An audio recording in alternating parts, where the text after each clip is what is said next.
10. 10 taon kitang binuo, Leandro. Pero sa loob ng 10 segundo sinira mo ako sa harap ng buong mundo. Hawak ko ang isang sobreng puti habang nakatayo sa labas ng pintuan ng Grand Ballroom ng Makati Diamond Hotel. Naririnig ko ang marangyang tugtog ng biolin mula sa loob. Nararamdaman ko ang mabilis na tibok ng aking puso, hindi dahil sa kaba, kundi dahil sa pananabik. Sa loob ng sobreng ito ay ang opisyal na appointment letter ko bilang Chief Financial Officer ng Vergara Group of Companies. Sa wakas pagkatapos ng 10 taon ng pagpupuyat pag-aayos ng kanilang naglulubog na accounting books at pagsasakripisyo ng sarili kong mga pangarap para sa asawa kong si Leandro, kinilala na rin ako ng Board of Directors. Ito ang pinakamagandang regalo ko para sa aming ika-10 anibersaryo ng kasal.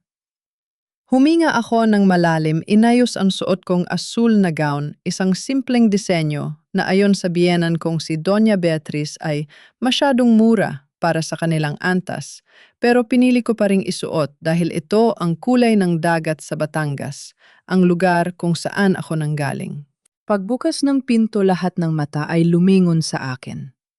Nakita ko si Leandro sa gitna ng entablado, gwapo sa kanyang taksido, ngunit may kakaibang lamig sa kanyang mga mata. Sa tabi niya ay si Doña Beatriz na tila isang reyna sa kanyang trono at isang pamilyar na babae na nakasuot ng nagnaningning na pulang gown, si Clarice, ang aming PR manager. And here she is, ani Leandro sa mikropono. Ang boses niya na dati ay nagpapagaan ng loob ko, ngayon ay tila yelong dumidikit sa aking balat. Ang babaeng nag-akalang ang 10 taon ay sapat na para maging isa sa amin. Huminto ako sa gitna ng pulang karpet. Ang mga bisita na karamihan ay mga kasosyo sa negosyo at matatandang mayayaman sa Makati ay nagsimulang magbulungan. Leandro, anong ibig mong sabihin, May? Magandang balita ako. Subalit hindi ko natapos ang sasabihin ko. Magandang balita o, ang balitang nadnakaw ka ng 50 milyong piso mula sa kumpanya para sa pamilya mong manginggista sa Batangas. Bulyang ni Doña Beatriz. Humakpang siya palapit sa akin, ang kanya mga brilyan ay kumikislap sa galit. Huwag kang magmalinis, Maristela. Alam namin ang ginawa mo. Nanigas ako. Nagnakaw, Nay? Alam ninyo ako ang nagligtas sa kumpanya mula sa pagkalugi? Gabi-gabi akong gising para ayusin ang mga butas sa audit na iniwan ng mga dating accountant ninyo. Lumingon ako kay Leandro, naghahanap ng kakampi. Leandro, sabihin mo sa kanila, alam mo kung gaano ako nagpakahirap? Ngunit lumapit si Leandro kay Clarice at hinawakan ang bewang nito sa harap ko. Ang tanging alam ko, Maristela, ay pagod na ako makita ang mukha mo. Pagod na ako makita ang isang probinsyan nang pilit na umaakyat sa lipo nang hindi naman siya nababagay. Clarice is everything you're not. She's sophisticated, she's loyal, and she doesn't need to steal from me because she actually belongs here. Parang may humati sa dibdib ko. Ang 10 taon ng pag-aalaga ko sa kanya noong may sakit siya, ang pag-ako ko sa mga pagkakamali niya sa harap ng board, at ang pagtitiis ko sa pang-aalipusta ng nanay niya, lahat ba yon ay walang halaga? Anniversary natin ngayon, Leandro? Pabulong kong sabi, ang boses ko ay nanginginig sa pag-ita ng galit at hapdi. Exactly.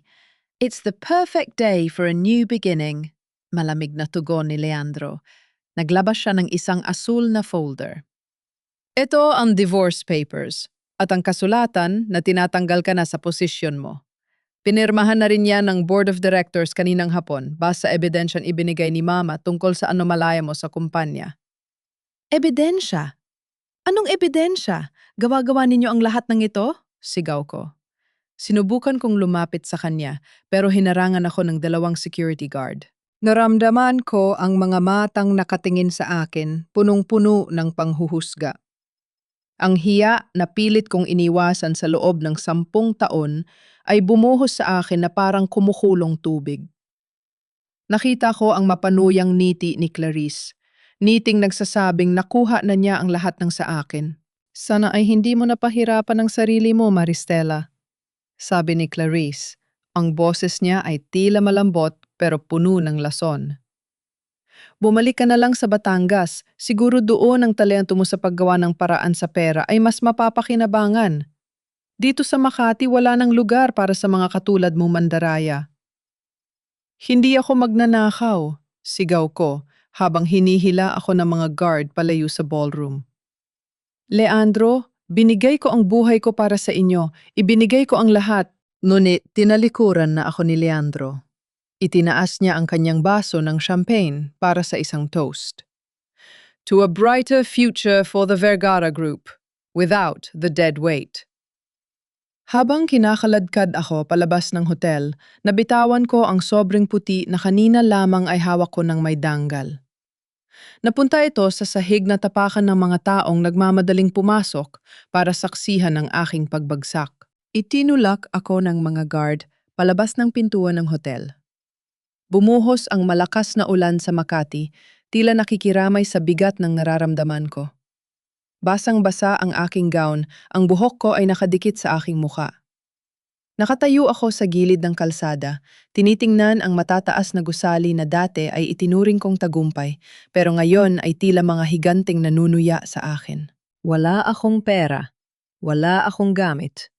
Ang tanging natira sa akin ay ang singsing sa aking daliri, ang singsing na ibinigay ni Leandro noong ikinasal kami. Isang singsing na dati ay simbolo ng pangako, pero ngayon ay paalala ng isang malaking kasinungalingan.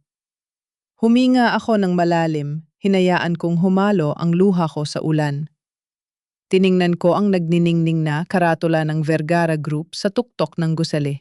Akala ninyo ay tapos na ako. Bulong ko sa sarili ko, ang aking kamao ay naggangalit. Akala ninyo ay nakuha ninyo ang lahat, pero hindi ninyo alam ko ang bawat sentimong pumasok at lumabas sa kumpanyang yan. At sisiguraduhin kong sa pagbabalik ko kayo naman ang luluhod sa harap ko. Kinuha ko ang aking cellphone sa bulsa, ang tanging bagay na hindi nila nakuha. Nag-dial ako ng isang numero na matagal ko nang hindi tinatawagan. Isang numero mula sa aking nakaraan sa Batangas. Tay, sunduin niyo po ako. Wala na po akong asawa. Ngunit bago ko pa matapos ang tawag, isang itim na sasakyan ang huminto sa harap ko. Bumaba ang bintana at isang lalaking nakasuot ng salamin ang tumingin sa akin. Ang lalaking matagal nang nawala sa eksena ng mga Vergara pagkatapos mamatay ng matandang Don Vergara. Maristela Dizon, tawag niya. Kanina pa kita hinihintay. Alam ko mangyayari ito. Nanliit ang aking mga mata. Rafaela Cuesta, anong ginagawa mo rito? Narito ako para ibigay sa iyo ang hindi nila naibigay sa loob ng 10 taon, sabi niya sabay abot ng isang itim na folder. Ang katotohanan tungkol sa huling testamento ng biyenan mo at kung bakit kailangan ka ni Leandro na mawala sa landas niya bago sumapit ang hating gabi. Nanlamig ang buong katawan ko. May mas malalim pa palang dahilan ng pagtatapon nila sa akin sa gitna ng ulan. Pumasok ako sa loob ng sasakyan ni Rafael. Nanginginig ang buong katawan ko. Hindi lang dahil sa basang gown, kundi dahil sa halo-halong emosyon. Ang amoy ng mamahaling leather sa loob ng sasakyan ay nagpapaalala sa akin ng buhay na meron ako, 10 minuto ang nakakaraan, isang buhay na akala ko ay matatag, pero tila ba isang kastilyong buhangin na gumuho sa isang ihip lang. Uminom ka muna, sabi ni Rafael sabay abot ng isang bote ng tubig. Nanatili siyang nakatingin sa kalsada, ang kanyang ekspresyon ay seryoso at walang bahid ng pag-aalinlangan. Bakit, Rafael? Bakit na yan mo lang ito sasabihin sa akin? Tanong ko, ang boses ko ay paos. 10 taon akong nanilbihan sa pamilyang yon. 10 taon akong naging mabuting asawa kay Leandro. Dahil ngayon lang naging malinaw ang lahat, Maristela. Tugon niya. Inabot niya sa akin ang itim na folder. Ang biyenan mo si Don Vicente ay hindi namatay sa atake sa puso lang. Alam niya ang ugali ng asawa niya at ng kanyang anak. Bago siya nawala, Gumawa siya ng isang salvage clause sa kanyang testamento. Ang 35% ng shares ng kumpanya ay hindi mapupunta kay Leandro hanggat hindi na patutunayan na ang kumpanya ay malinis sa anumang utang o anomal sa loob ng 10 taon. Napatigil ako sa pag-inom. Ang utak ko bilang isang accountant ay mabilis na nag-compute. Kaya pala, kaya pala kailangan nilang palabasin na ako ang nagnakaw? Dahil kung may anomalaya at ako ang ituturong salarin ang kasalanan, ay mapupunta sa akin at hindi kay Leandro. Mawawala ako sa eksena at makukuha niya ang shares ng walang sagabal. At higit pa dun, dagdag ni Rafael. Ang deadline para sa auditing report ay bukas ng hating gabi. Kung mananatili kang CFO, ikaw ang pipirma sa report na magpapatunay na may ginagawang milagro si Beatrice sa mga accounts. Kailangan kanilang hiyain at itapon bago mo yon magawa. Ihatid mo ako sa mansyon, matigas kong sabi. Maristela, delikado. Ihatid mo ako sa mansyon, Rafael. Hindi ako aalis ng Maynila na tanging basang gown lang ang dala ko. Nandoon ang passport ko, ang mga dokumento ko at ang danggal na itinira ko para sa sarili ko. Nang makarating kami sa labas ng Forbes Park, ang gate na dati ay kusang bumubukas para sa akin ay nanatiling nakasara. Ang mga security guard na dati ay yumuyuko sa akin ay nakatingin ngayon ng may halong pangungutya. Hindi na po kayo pwedeng pumasok, Ma'am Maristela, sabi ng head guard. Utos po ni Doña Beatriz. Bahay ko rin ito, Nan. Doon ang mga gamit ko, sigaw ko. Eksaktong bumukas ang gate at lumabas ang kotse ni Beatriz. Huminto ito sa tapat namin. Bumaba ang bintana at lumabas ang usok ng mamahaling sigarilyo. Ang mukha ng aking biyenan ay tila isang maskara ng tagumpay. Gamit ba ang hanap mo, mang isda? Tawa ni Beatriz. Lumingon siya sa likod. Ilabas ang mga basura. Dalawang katulong ang lumapit dala-dala ang 3 malalaking itim na trash bag. Itinapon nila ito sa putikan sa tapat mismo ng paa ko. Isa sa mga bag ay bumukas at lumabas doon ang mga damit ko, ang aking mga libro sa accounting at ang isang frame ng litrato naming ni Leandro nung kasal namin, pasag ang salamin nito. Tiyan ka nababagay, Maristela. Sa basura, sabi ni Beatriz. Huwag mo nang susubukang bumalik dito. Ang mga bank accounts mo frozen na. Ang kotseng ginagamit mo nakapangalan sa kumpanya. Wala kang kahit ano, kundi ang basurang nasa harap mo. Lumabas din si Leandro mula sa likuran ng kotse ni Beatriz. Hindi siya makatingin sa akin ng diretsyo. Sa tabi niya ay si Clarice na nakasuot na ng isa sa mga paborito kong mamahaling silk robe na iniwan ko sa kwarto.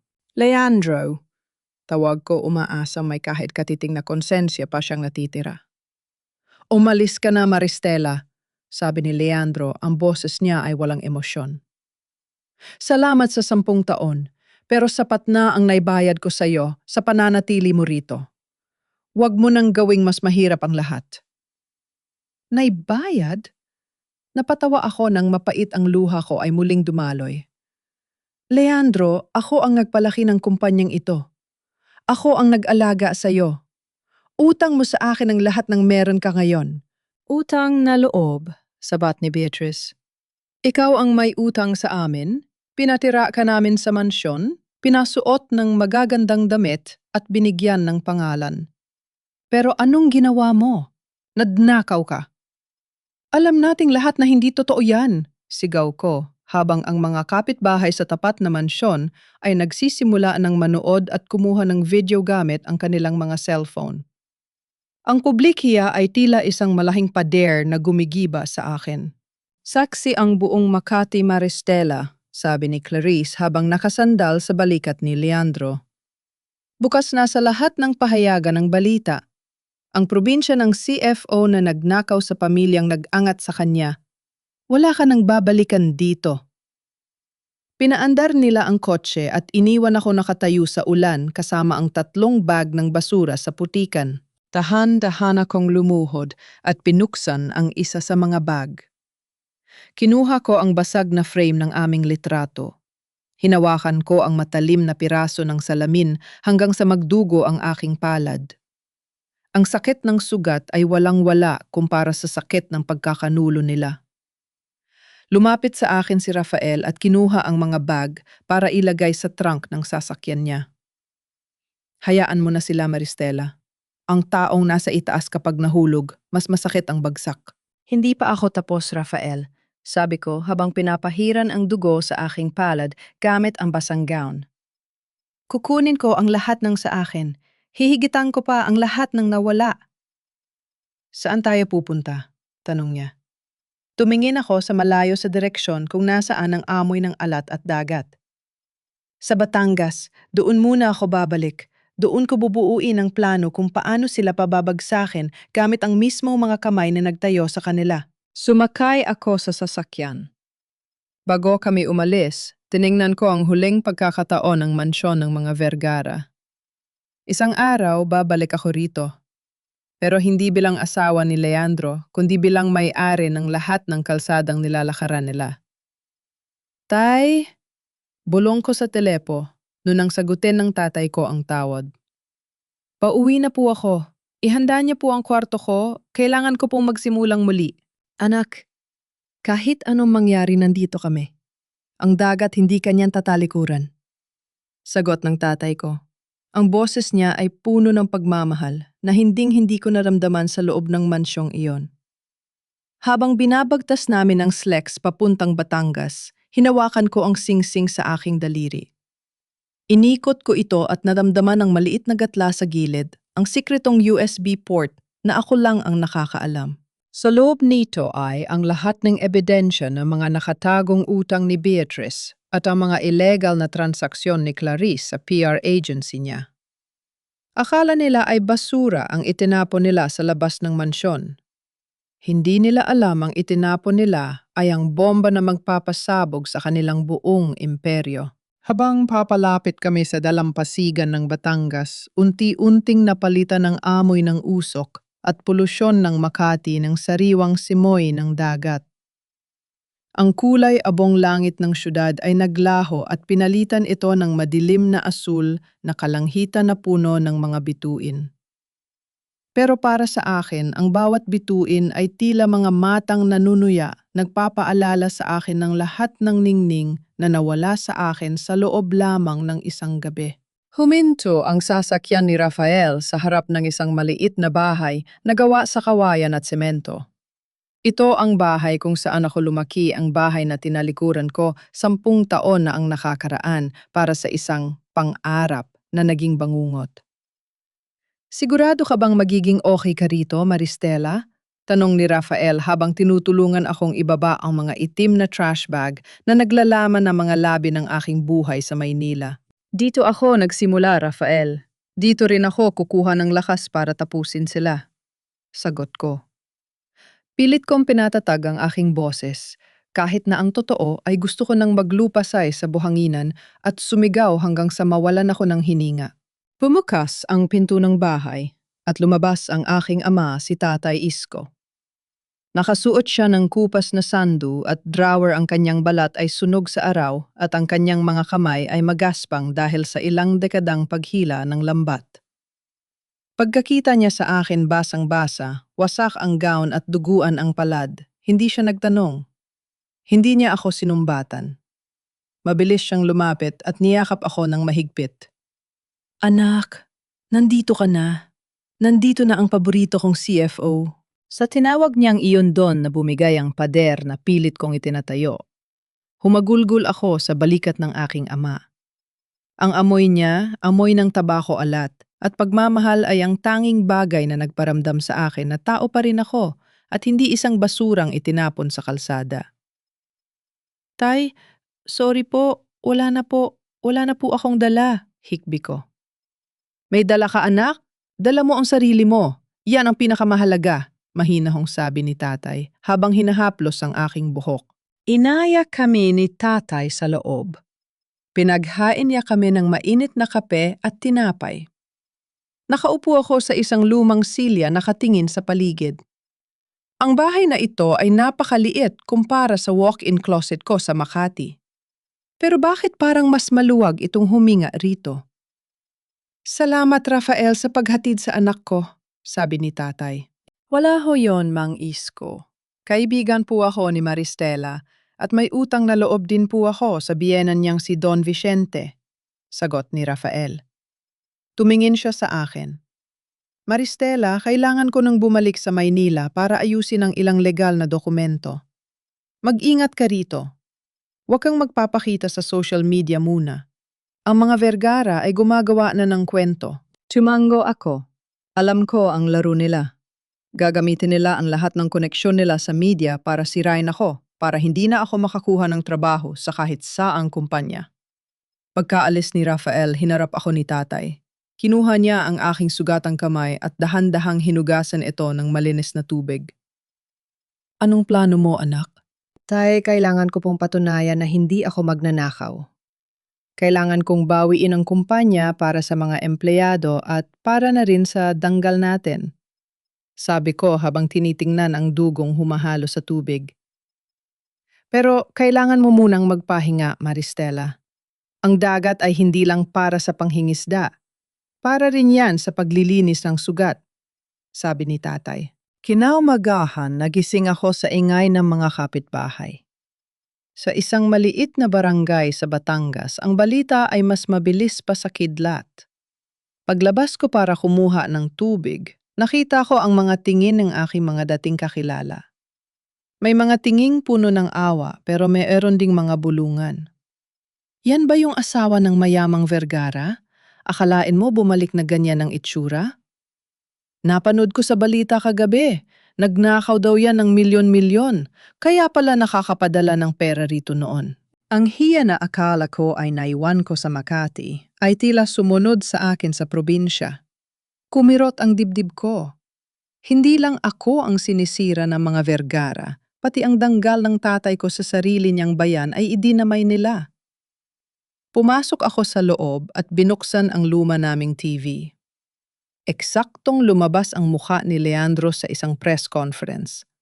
Katabi niya si Clarice na kunwari ay umiiyak.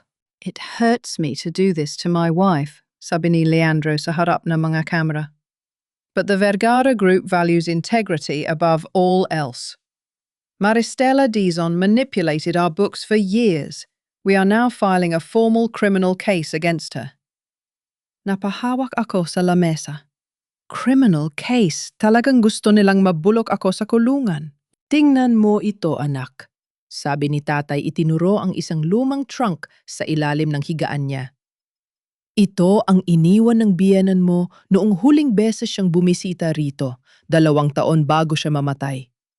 Sabi niya ibigay ko lang ito sa iyo kapag dumating na ang ulan. Binuksan ko ang trunk. Sa loob ay may mga lumang ledger, mga sulat na kamay ni Don Vicente at isang selyadong envelope na may pangalan ko. Binasa ko ang sulat. Maristela, anak, alam. Kung ikaw lang ang may talino at puso para protektahan ang kumpanyang itinayo ko. Si Leandro ay mahina at si Beatrice ay lamon ng ingit.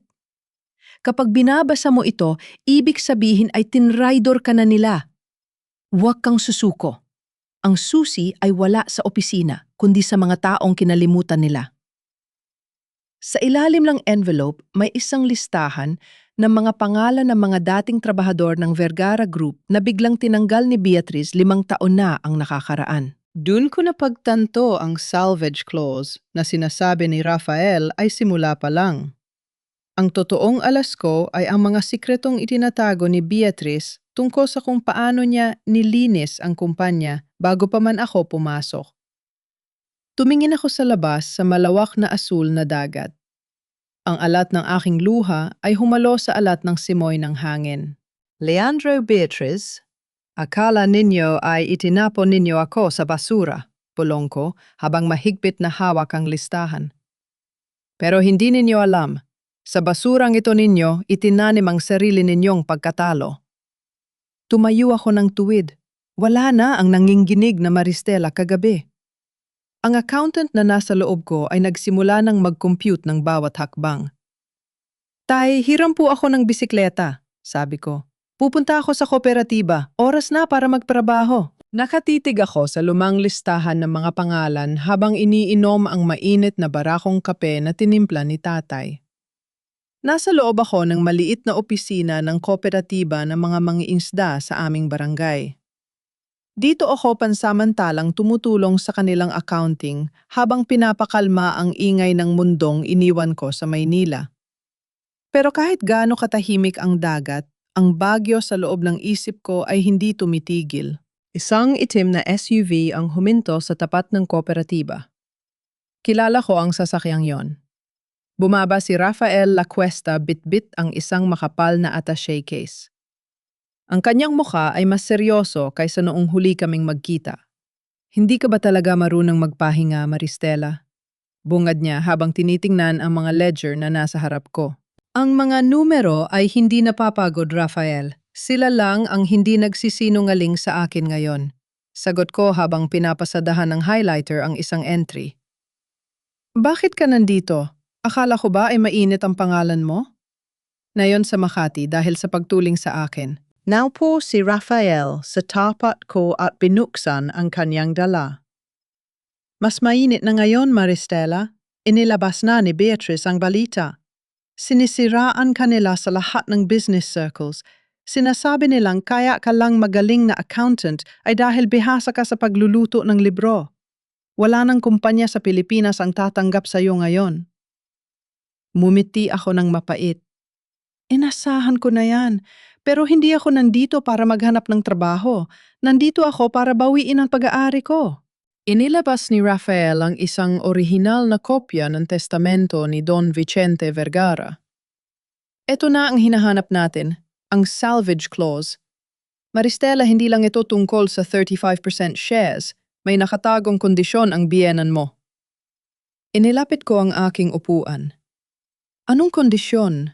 Nakasad dito na ang 35% shares ay automatikong mapupunta sa CFO ng kumpanya kung ang CFO na yon ay makakapagpatunay ng corporate sabotage o financial treason mula sa loob ng pamilya. Paliwanag ni Rafael, ang kanyang boses ay bumaba. Ibig sabihin nung kinuha ka ni Don Vicente bilang CFO, 10 taon na ang nakakaraan, inihahanda ka na niya para maging tagapagligtas ng kumpanya laban sa sarili niyang asawa at anak. Nanlamig ang mga kamay ko. Kaya pala ganun na lang ang galit ni Beatrice sa akin mula pa noong una. Alam niya ang tungkol sa clause na ito. Alam niya ako ang poison pill sa kanilang mga plano. Pero may problema, dagdag ni Rafael. Kailangan nating makuha ang black ledger ni Beatrice. Ang mga ebidensya sa USB mo ay simula pa lang. Kailangan natin ng pisikal na patunay na may mga ghost employees at offshore accounts silang ginagamit para itakas ang pera ng kumpanya bago ito ibenta sa mga banyaga.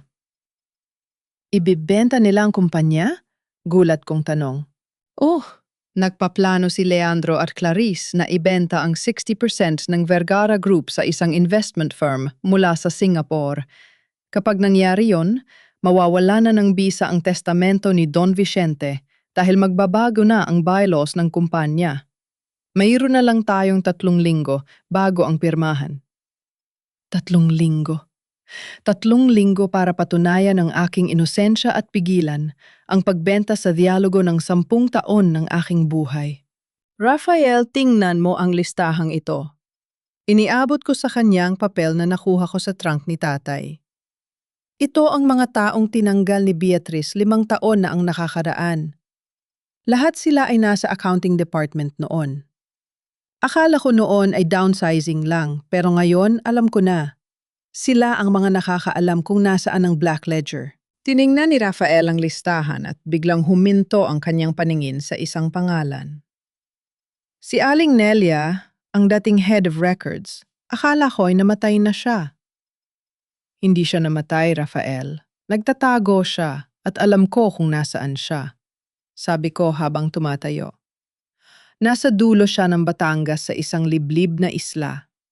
Siya ang yaya ni Leandro noon.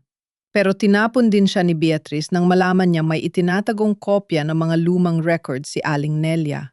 Sigurado ka ba rito, Maristela? Kapag nalaman nilang hinahanap natin si Nelia, hindi sila magdadalawang isip na patahimikin tayo. Babala ni Rafael. Tumingin ako sa bintana sa mga mangingisdang maagang pumapalaot. Ang buhay nila ay simple pero puno ng danggal. Ang danggal na yon ang kinuha sa akin ni na Leandro at Beatrice sa harap ng maraming tao. Rafael, wala na akong takot na natitira. Naubos na yon noong gabing itinapon nila ang mga gamit ko sa putikan. Matigas kong sabi. Kung kailangan dumanas ako ng bagyo para lang makuha ang katarungan, gagawin ko. Sasamahan kita, sabi ni Rafael. Hawak ang aking kamay ng mahigpit. May kung anong kuryente ang dinaloy nito sa akin, isang pakiramdam ng proteksyon na matagal ko nang hindi nararanasan.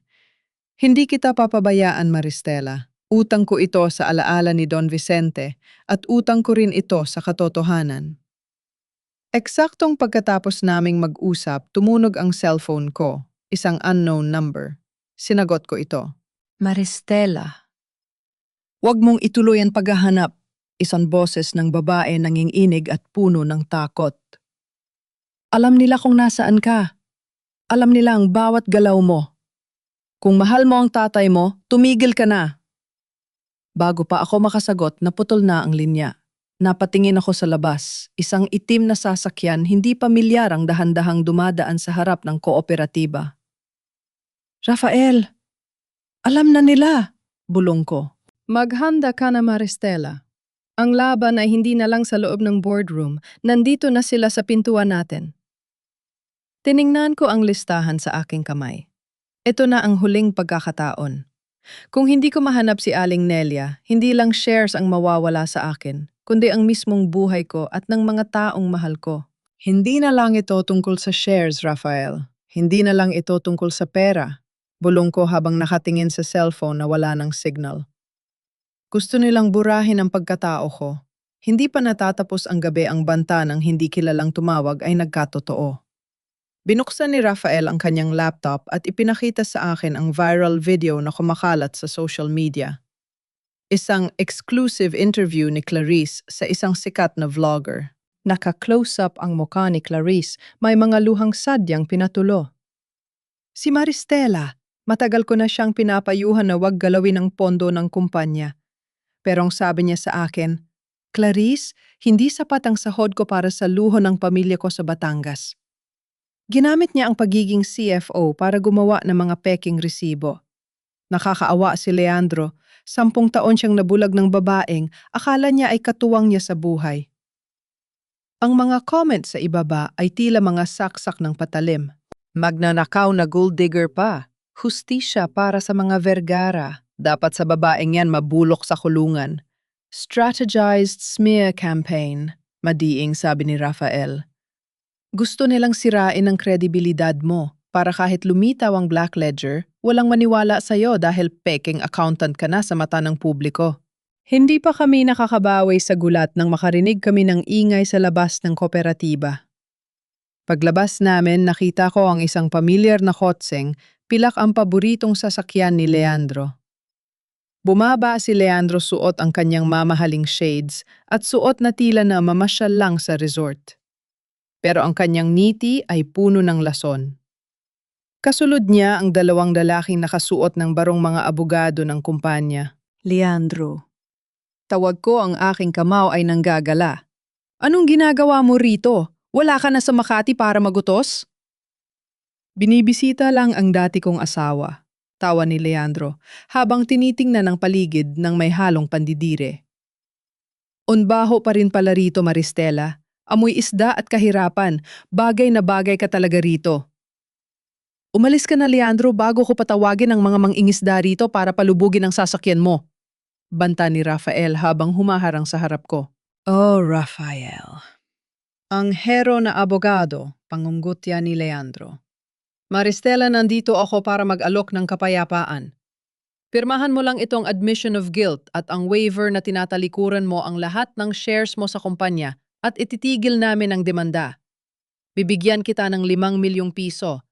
Sapat na yon para makabili ka ng bagong bangka para sa tatay mo at manahimik habang buhay. 5 milyon.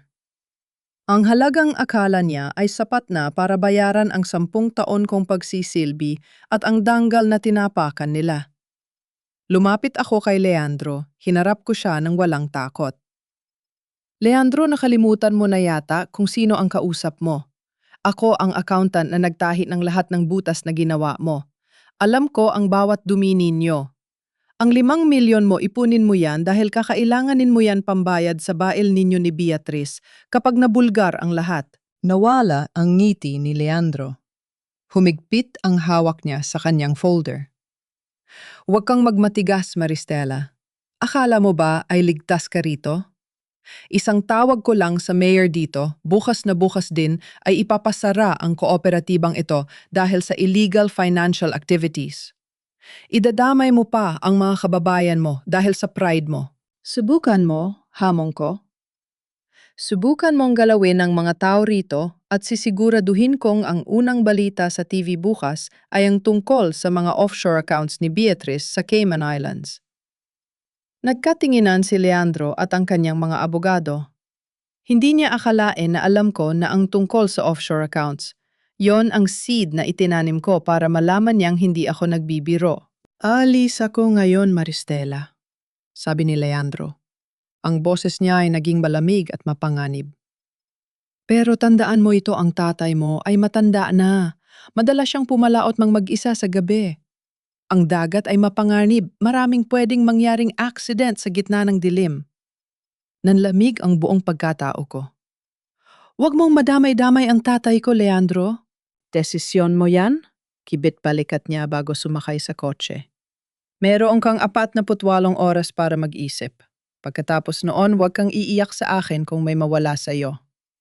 Humaharurot na umalis ang sasakyan ni Leandro. Iniwan kaming balot ng takot at galit. Rafael, kailangan nating hanapin si Aling Nelia ngayon din. Sabi ko, ang boses ko ay nanginginig sa pag-aalala para kay Tatay Isko. Gagamitin nila ang lahat, kahit ang buhay ng pamilya ko. Pupunta tayo sa isla, bukas na madaling araw, sagot ni Rafael. Pero sa ngayon, kailangan nating ilayo si Mang Isko rito. Pag-uwi namin sa bahay, nakita ko si tatay na nakaupo sa labas, tinitingnan ang kanyang lumang bangka. Ang mga kapitbahay ay hindi na lumalapit. Ang iba ay nagbubulungan habang nakatingin sa kanilang mga cellphone.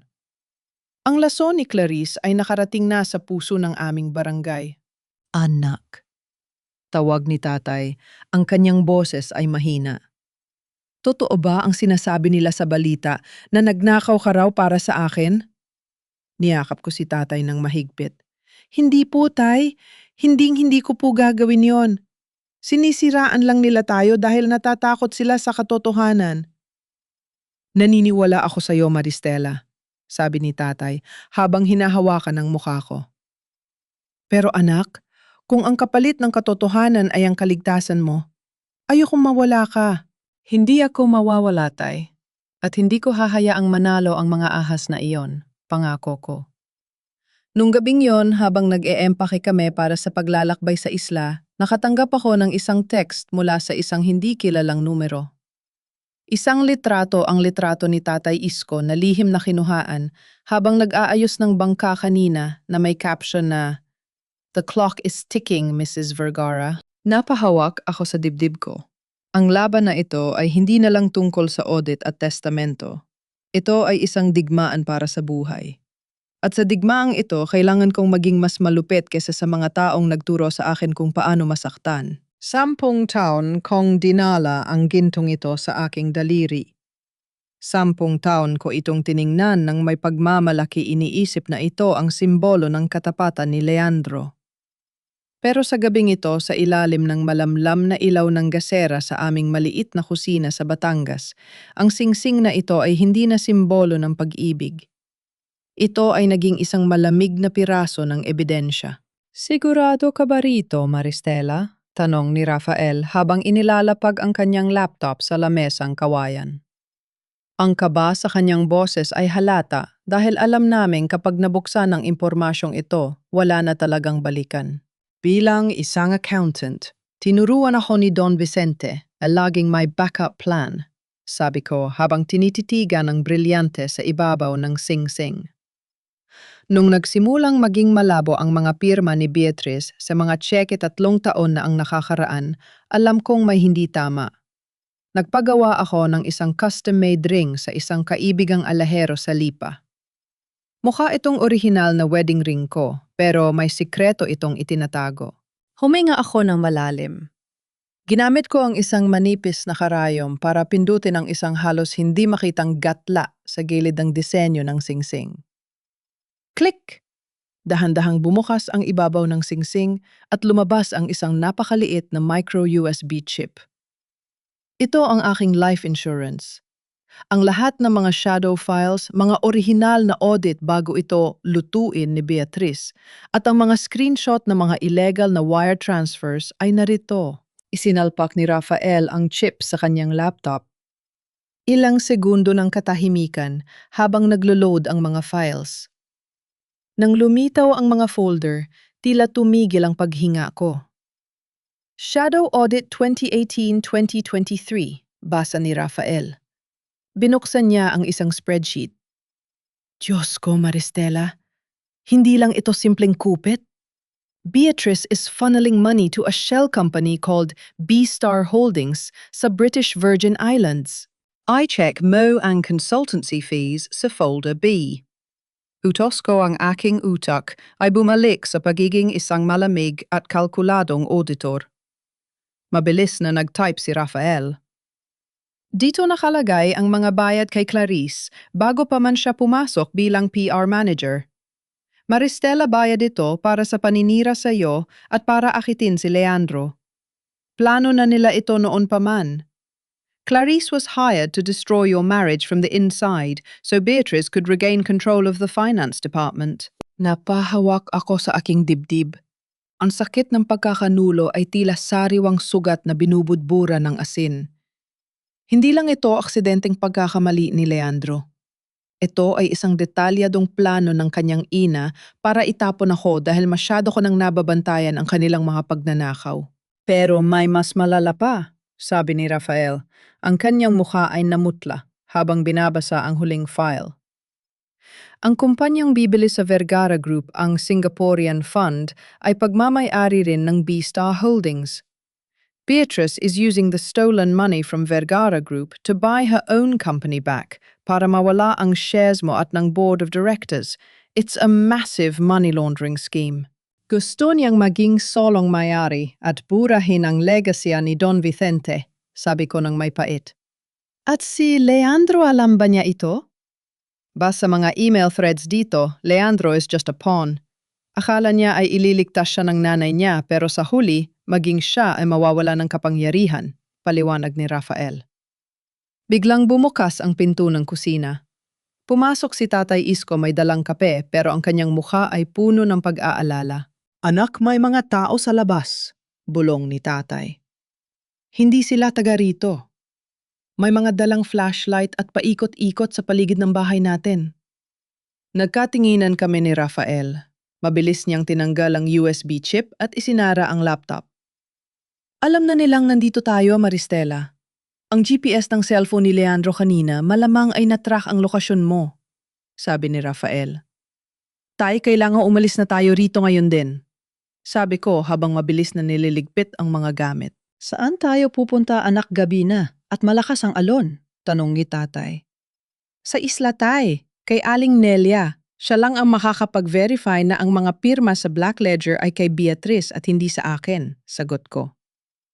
Rafael, ang bangka ni Tatay ay hindi nila mahahabol sa mga mababaw na bahagi ng dagat. Doon tayo dadaan.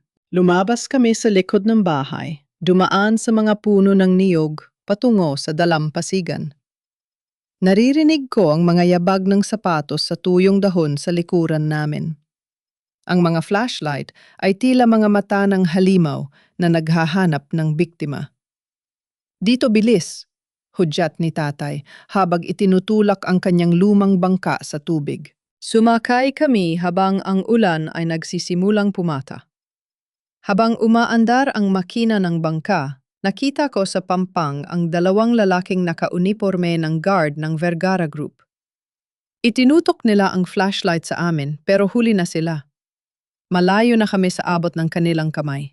Habang tinatawid namin ang madilim na karagatan, tiningnan ko ang singsing na wala ng microchip. Wala na itong halaga. Inihagis ko ito sa gitna ng dagat. Isang malakas na plok ang narinig kasabay ng paglubog ng huling alaala ko kay Leandro. Bakit mo itinapon? Tanong ni Rafael.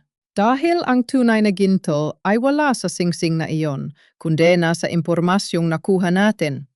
Sagot ko, ang aking boses ay matatag sa gitna ng hampas ng alon. Mula ngayon, ang tanging engagement na papasukan ko ay ang pakikipagtuos sa katotohanan. Tiningnan ko ang direksyon ng isla. Doon naghihintay si Aling Nelia. Doon naghihintay ang huling piraso ng puzzle na magpapabagsak kay Beatrice. Rafael, kapag nakuha natin ang testimony ani Aling Nelia, ihanda mo ang lahat ng media contacts mo. Hindi natin ito dadaan, sa korte lang. Dadaanin natin ito sa harap ng buong bansa, sabi ko. Anong plano mo? Isang live audit? Niiti ko isang niting puno ng panganib. Ipakikita ko sa kanila kung paano mag-compute ang isang babaeng wala ng natitirang takot. Ang dalampasigan ng Isla de Fuego ay hindi katulad ng mga puting buhangin sa mga resort. Ito ay mabato madilim at napalilibutan ng matatayog na bakhaw. Pero para sa amin ito ang pinakaligtas na lugar sa mundo sa mga sandaling ito. Paghinto ng bangka ni tatay, sinalubong kami ng katahimikan na tanging huni lang ng mga kuliglig ang naririnig. Sigurado ba kayo na dito siya nakatira? Tanong ni Rafael habang tinutulungan akong bumaba. Bitbit niya ang laptop na naglalaman ng ating alas. Sabi sa listahan ni Don Vicente, dito siya itinago ng mga tapat na tauhan ng matanda bago siya tuluyang sipain ni Beatrice, sagot ko. Hindi lang siya basta head of records, Rafael. Siya ang memorya ng kumpanya. Naglakad kami patungo sa isang maliit na kubo na halos matakpan na ng mga puno ng saging. Sa labas nito ay may isang maliit na sari-sari store na iilan lang ang tinda, mga latang sardinas, ilang pakete ng kape at mga sabon. Isang matandang babae ang nakaupo sa isang tumba-tumba nakatingin sa dagat. Ang kanyang mga mata ay malabo na, pero ang kanyang aura ay puno ng dignidad. Aling Nelia, tawag ko. Huminto ang pag-ugoy ng tumba-tumba. Lumingon siya sa amin, ang kanyang mukha ay tila isang mapa ng hirap at pasakit. Sino kayo? Wala kaming tinda na yung gabi. Aling Nelia, ako po, si Maristela, ang asawa ni Leandro at ang huling CFO na kinuha ni Don Vicente, sabi ko habang lumalapit at nagmamano sa kanya. Nang marinig ang pangalan ni Don Vicente, tila kuryenteng gumalaw ang matanda. Hinawakan niya ang aking mukha gamit ang kanyang mga nanginginig na kamay.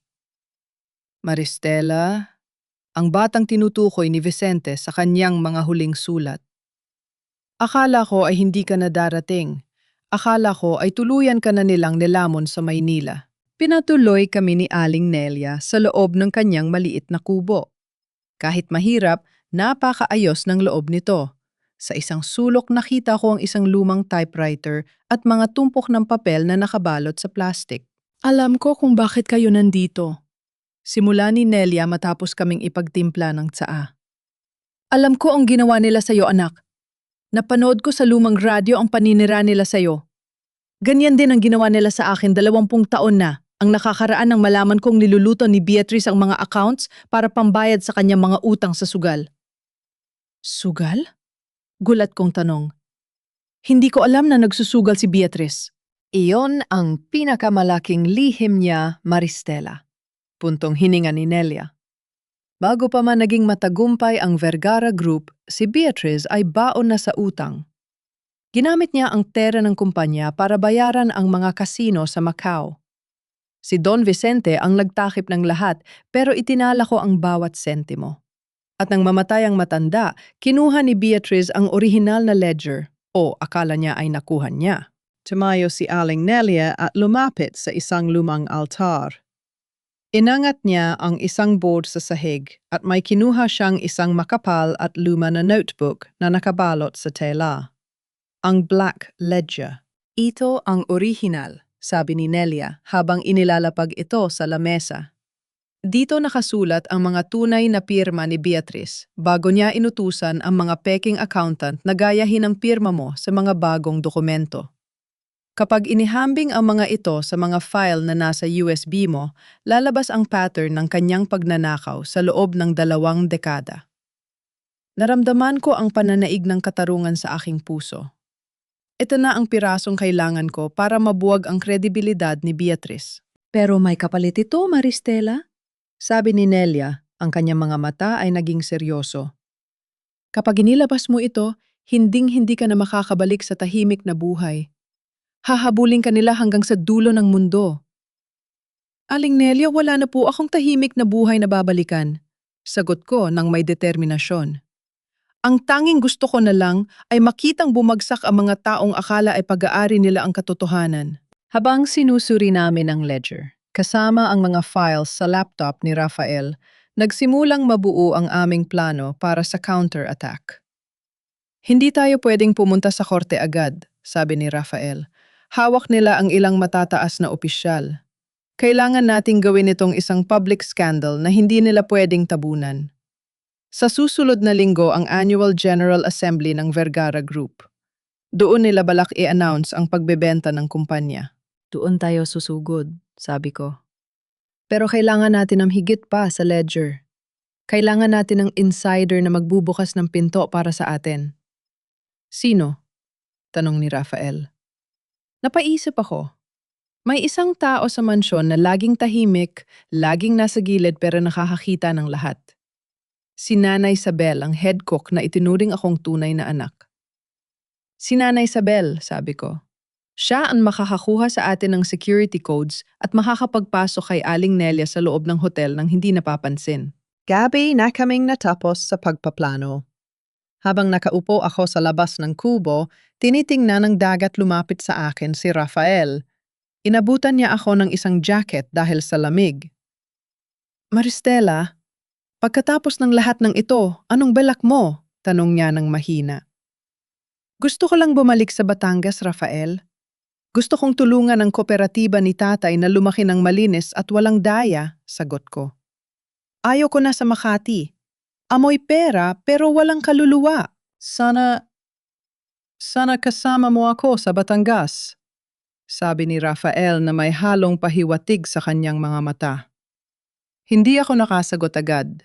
Ang puso ko ay wasak pa mula kay Leandro, pero ang presensya ni Rafael ay tila isang mainit na kumot sa gitna ng bagyo. Biglang tumunog ang satellite phone na dala ni Rafael, isang tawag mula sa isang contact niya sa Maynila. Rafael, may masamang balita, sabi ng boses sa kabilang linya. Nalaman na ni Beatrice na wala na kayo sa Batangas. Natpadala siya ng mga tauhan sa lahat ng mga isla sa paligid. At higit sa lahat, dinampot nila si Tatay Isko kaninang hapon para sa questioning tungkol sa pagtakas mo. Nabitawan ko ang baso ng tsa. Ang mundo ko ay muling gumuho. Tatay, bulong ko. Ginamit nila ang koneksyon nila sa pulis para i-detain si Mang Isko, sabi ni Rafael pagkababa ng telepono. Isa itong trap, Maristela. Gusto nilang lumabas ka. Tumingin ako kay Aling Nelia pagkatapos ay sa Black Ledger. Ang galit na nararamdaman ko ay hindi na maapula. Huwag silang magkakamaling sakta ng tatay ko. Sabi ko ang boses ko ay tila galing sa ilalim ng lupa. Rafael, hindi na tayo maghihintay sa assembly. Sisimulan na natin ang pagsulog sa kanila ngayon din. Bitawan mo ako, Rafael, dinampot nila si tatay. Hindi ako pwedeng manatili lang dito habang nasa kamay nila ang tatay ko. Ang boses ko ay umalingaw-ngaw sa tahimik na lahumahalo sa hampas ng alon. Susugod na sana ako pabalik sa bangka nang hawakan ni Rafael ang magkabilang balikat ko. Ang kanyang higpit ay hindi para saktan ako, kundi para pigilan ang isang maling hakbang na maaaring ikamatay naming lahat. Maristela, makinig ka, iyan ang gusto nilang mangyari. Gusto nilang mawala ka sa sarili mo para madali ka nilang makuha. Sigaw ni Rafael. Kapag bumalik ka ron ng walang plano, hindi mo maililigtas ang tatay mo at lalong mawawala ng sisay ang sakripisyo ni Aling Nelia. Napasandal ako sa puno ng niyog Unti-unting nang hina ang aking mga tuhod hanggang sa mapaupo ako sa buhanginan. Ang bawat hininga ko ay may lasag bakal at galit. Si Tatay Isko, ang tanging taong hindi bumitaw sa akin, ang taong walang ibang hangad, kundi ang makahuli ng sapat na isda para sa hapunan, ay biktima na naman ng kasakiman ng mga Vergara. Biglang nag-vibrate ang satellite phone ni Rafael. Isang video message ang dumating. Nanginginig ang kamay ko habang tinitingnan ang screen. Sa video nakita ko si Tatay Isko na nakaupo sa isang silya sa loob ng isang madilim na silid, mukhang sa loob ng isang warehouse o police station storage. Wala siyang posas, pero may dalawang lalaking nakasuot ng barong na nakatayo sa likuran niya. Maya-maya ay pumasok sa frame si Leandro. "Hi, Maristela," nakangiting sabi ni Leandro sa camera. "Alam kong pinapanood mo ito kasama ang knight in shining armor mo. Huwag kang mag-alala, maayos naman ang kalagayan ng tatay mo. Pinakain namin siya ng masarap na hapunan. Di hamak na mas masarap kaysa sa tuyo na kinakain nyo sa Batangas." Lumapit si Leandro kay tatay at hinawakan ang balikat nito. "Pero alam mo, Maristela, mainit dito sa Maynila. Mabilis mapagod ang mga matatanda. Kaya kung gusto mong makauwi ang tatay mo bago sumapit ang annual assembly, alam mo kung anong kailangan mong ibigay sa akin. Ang USB at ang anumang papel na kinuha mo kay Nelia, anak, huwag," mahinang sabi ni tatay sa video, pero agad siyang siniko ng isa sa mga lalaki. "Mayroon kang 12 oras, Maristela," pagtatapos ni Leandro. "Magkita tayo sa lumang pier sa Batangas. Mag-isa ka lang. Kung may makita kaming kasamang pulis o si Rafael, hindi ko na maipapangako ang kaligtasan ng paborito mong mangingisda." Namatay ang video. Ang katahimikan sa isla ay naging mas nakakabingi. "Gagamitin niya ang tatay ko para makuha ang ebidensya," bulong ko. Tumingin ako kay Rafael. "Rafael, ibibigay ko ang gusto nila. Hindi ko kayang mawala si tatay." "Hindi mo gagawin yun, Maristela?" Singit ni Aling Nelia mula sa pintuan ng kubo. Hawak niya ang black ledger. "Kapag ibinigay mo yan, papatayin nila kayong dalawa. Yan ang paraan ni Beatriz. Hindi siya nag-iiwan ng saksi." "Anong gagawin ko? Papanoorin ko lang si tatay na magdusa." Sigaw ko sa desperasyon. Hindi sabi ni Rafael, ang kanyang mga mata ay naglalayab sa talino. "Gagamit tayo ng ibang klase ng leverage. Maristela, bilang accountant, ano ang pinaka-importanteng aspeto ng isang audit?" "Ang timing at ang impact ng revelation." Sagot ko ng otomatiko. "Exacto. Hindi natin hihintayin ang 12 oras. At hindi tayo pupunta sa pier," sabi ni Rafael habang mabilis na nagtatype sa kanyang laptop. "Maglalabas tayo ng warning shot. Isang maliit na bahagi ng data mula sa USB, ang listahan ng mga offshore accounts ni Beatriz, ay isesend natin sa lahat ng board members at sa mga major investors ng Vergara Group na yun din." "Pero Rafael, kapag ginawa natin yon, baka saktan nila si tatay," pag-aalala ko. Baliktad, Maristela. Kapag nalaman nilang hawak na ng board ang impormasyon, magiging shield mo si Mang Isko. Hindi nila pwedeng saktan ang tatay mo dahil siya na lang ang tanging barahan nila para mapatigil ka sa paglalabas ng mas marami pang ebidensya. Kapag pinatay nila si Mang Isko, wala na silang kontrol sa iyo at lalong bibilis ang pagguho ng imperyo nila. Nakuha ko ang punto ni Rafael. Ito ay isang laro ng risk management. Kailangan naming gawing mas mahalaga ang buhay ni tatay kaysa sa katahimikan ko. "Gawin natin," sabi ko ng may determinasyon. "Pero hindi lang listahan ng accounts, ipadala rin natin ang orihinal na marriage contract ni Leandro at Clarice na nahanap ko sa files ang sikretong kasal nila sa ibang bansa habang kami pa ni Leandro. Yan ang sisira sa moral standing niya sa harap ng mga konserbatibong board members." Sa loob ng isang oras, habang ang buong bansa ay natutulog, ang mga inbox ng pinakamayayamang tao sa Makati ay nakatanggap ng isang hindi kilalang email na may pamagat na "The Real Audit of Vergara Group, Part 1." Maya-maya lang tumunog muli ang satellite phone. Si Leandro. Pero sa pagkakataong ito, hindi na siya nakangiti.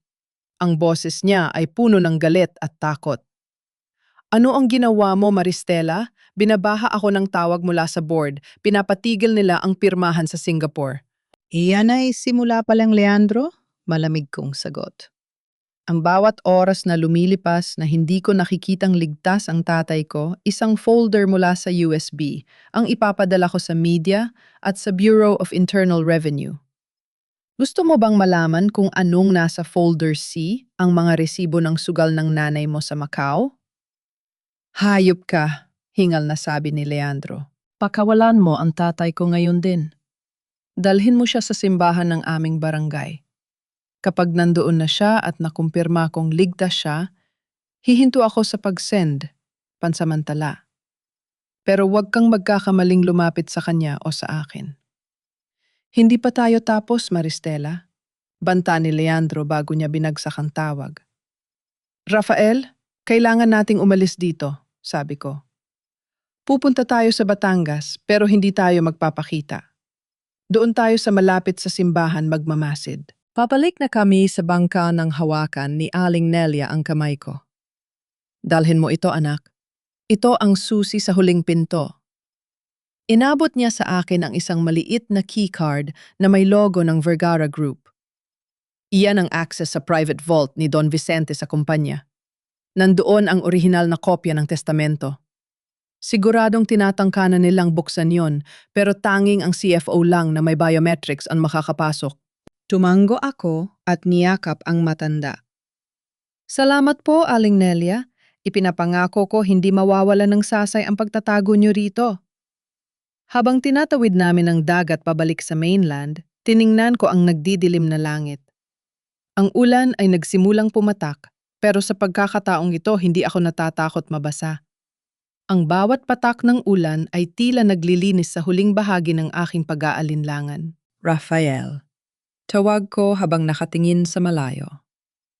Kapag ligtas na si tatay, hindi na ako magtatago. Ako mismo ang pupunta sa assembly.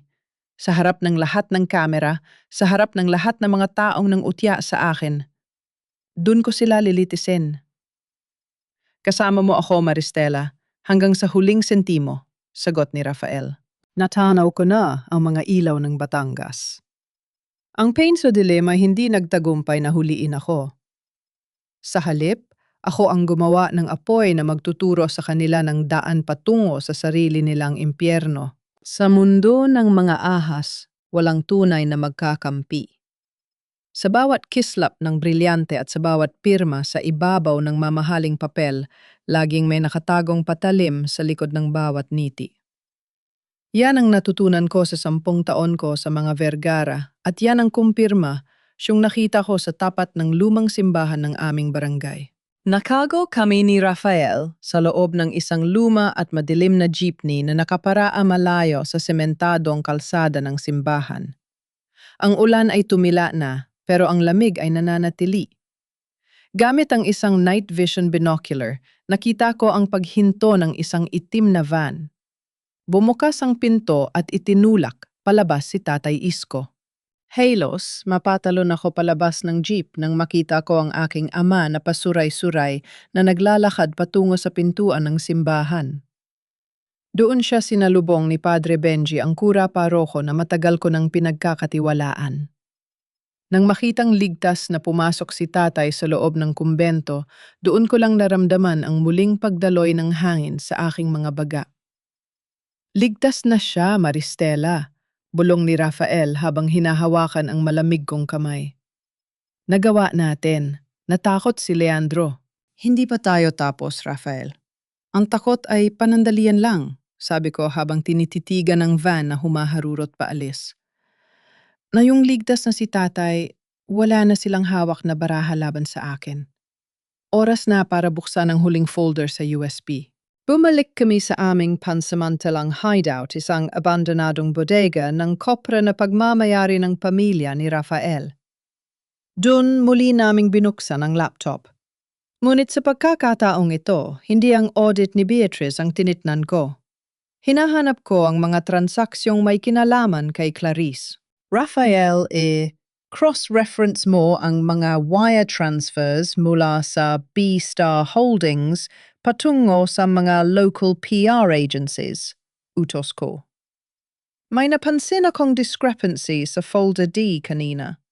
May mga pondo na lumalabas sa kumpanya ni Beatrice pero hindi nakakarating sa mga media outlets. Mabilis na gumalaw ang mga daliri ni Rafael sa keyboard. Tinitnan ko na, teka, Maristela, tama ka. May isang account dito sa pangalan ng CM Global Solutions. Nakarehistro ito sa isang probinsya sa labas ng bansa. CM Clarice Monteverde. Eksakto, sabi ko habang tinitingnan ang mga numero. Si Beatrice ang nag-utos na magnakaw, pero si Clarice ang nagnanakaw mula sa ninakaw ni Beatrice. Halos 30 milyong piso na ang na-divert ni Clarice sa sarili niyang lihim na account sa loob lang ng 2 taon. Napanggisi ako ng mapait. Ang perpektong babae ni Leandro, ang babaeng karapat-dapat sa kanyang pangalan, ay unti-unti na palang kinakain ang kumpanya niya mula sa loob. Hindi lang pala ako ang niloko ni Leandro. Niloloko rin siya ng babaeng ipinalit niya sa akin. At tingnan mo ito, sabi ni Rafael, itinuro ang isang scanned document ng isang flight booking. Nakabook na si Clarice ng flight patungong Switzerland sa makalawa 1 araw pagkatapos ng annual assembly. One-way ticket, Maristela. Balak niyang iwan si Leandro at Beatrice kapag nakuha na niya ang kanyang komisyon mula sa pagbebenta ng kumpanya. Isang ahas na kumakain sa kapwa ahas, bulong ko. Rafael, meron na tayong paraan para wasakin ang kanilang alyansa. Kapag nalaman ni Leandro na ginagamit lang siya ni Clarice para sa pera, magkakagulo sila. Pero sapat na ba yon para mapatigil ang pirmahan? Tanong ni Rafael. Beatrice is still the mastermind. Kahit mawala si Clarice, itutuloy pa rin ni Beatrice ang sale dahil kailangan niya ang pera pambayad sa mga utang niya sa sugal. Diyan papasyok ang keycard ni Aling Nelia. Sabi ko habang inilalabas ang card. Nasa vault ni Don Vicente ang huling alas. Hindi lang yon testamento. Sabi ni Aling Nelia, merong isang video recording doon na ginawa ni Don Vicente bago siya mamatay. Isang deathbed statement na nagpapaliwanag kung bakit hindi dapat mapunta ang kumpanya kay Beatrice. Kailangan nating pumasok sa Vergara Building sa Makati, sabi ni Rafael. Pero Maristela siguradong naka-lockdown ang building ngayon. Ikaw ang most wanted ng kanilang security. Doon tayo gagamit ng tulong mula sa loob, sagot ko. Si Nanay Isabel. Alam niya ang service elevator na hindi dumadaan sa main lobby. At sa tulong mo, Rafael, kailangan nating i-hack ang security cameras sa oras na yon. Habang naghahanda kami, nakatanggap ako ng balita mula sa isang kaibigan sa media. Maristela, kumalat na ang email niyo kanina. Ang board members ay nag-emergency meeting. Galit na galit si Beatrice. Naglabas sila ng statement na ang email ay gawa-gawa lang ng isang disgruntled and criminal ex-employee. Pero ang mga investors sa Singapore ay nagsimula ng mag-alinlangan.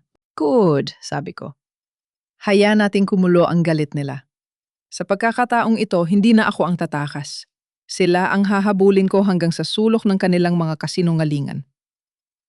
Bago kami umalis patungong Maynila, pumunta muna ako sa simbahan para makita si tatay sa huling pagkakataon bago ang malaking giyera. Nakita ko siyang nakaupo sa loob ng kumbento may hawak na rosaryo. Anak, tawag ni tatay nang makita ako.